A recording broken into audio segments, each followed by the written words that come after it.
नमस्कार साथियों। आज आपके सामने लेके आए हैं ग्लोबल पीस इंडेक्स जीपीआई। जी हाँ, जीपीआई। हाल ही में ग्लोबल पीस इंडेक्स की एक सूची जारी हुई है, जिसमें विश्व के 163 देशों के बारे में जानकारी इकट्ठी की गई। वह ग्लोबल पीस इंडेक्स में उनकी तालिका बनाई गई, जिसमें पहले स्थान पर रहा है आइसलैंड।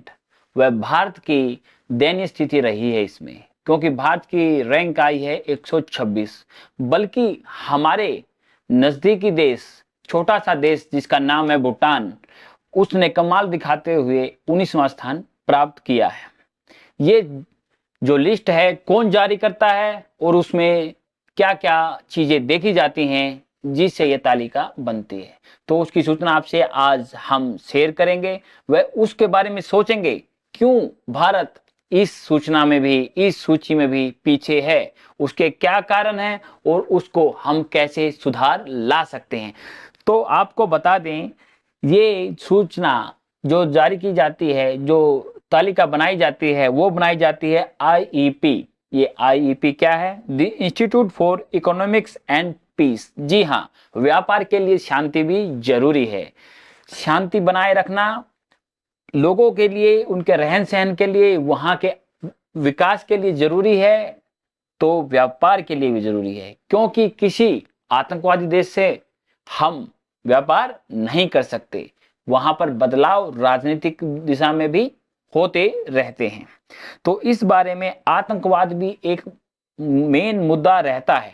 आतंकवाद भी ग्लोबल पीस इंडेक्स को प्रभावित करता है। तो मेन मुद्दा ये रहा है कि आतंकवाद के कारण भारत में, जम्मू कश्मीर एरिया में या फिर दूसरे राज्यों में जो आतंकवाद के कारण ग्रसित रहते हैं, उनसे भी इस लिस्ट में इफेक्ट पड़ा है, जिससे हम ग्लोबल पीस इंडेक्स में इतने पीछे आए हैं।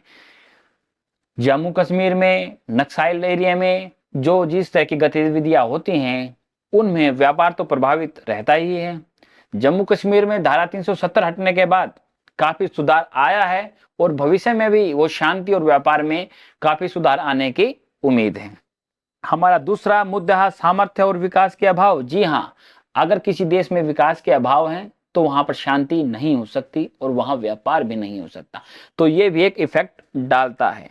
भारत में कुछ क्षेत्रों में सामर्थ्य के अभाव, अर्थव्यवस्था की कमी या विकास के लिए विभिन्न चुनौतियां हो सकती हैं, जिसका हर सरकार सामना करते हुए उसमें सुधार भी करती है।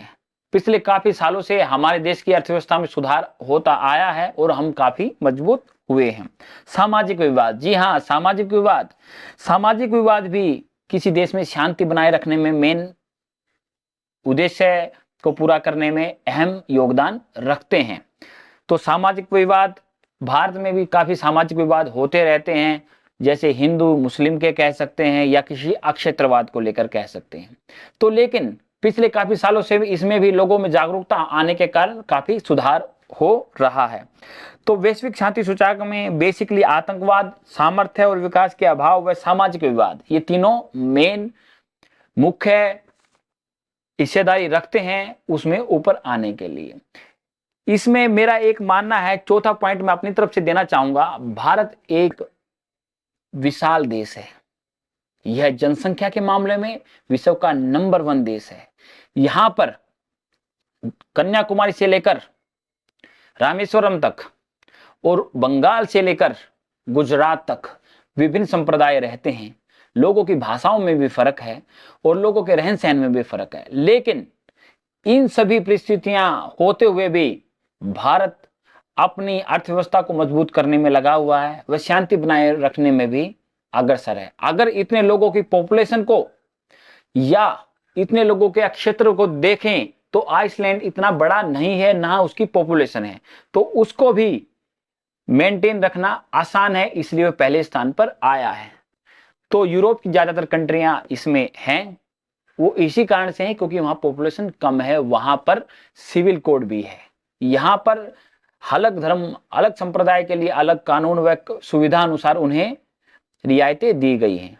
इन्हीं कारणों से यहां पर शांतियां भी बनी रहती हैं। लेकिन विश्व को देखते हुए, विश्व की अर्थव्यवस्था के साथ हमें चलना है और देश में शांति भी बनाए रखनी है। तो हमारा ये मानना है, आतंकवाद में हम चाहे कितना प्रयास कर लें लेकिन वो हमारे हाथ में है नहीं।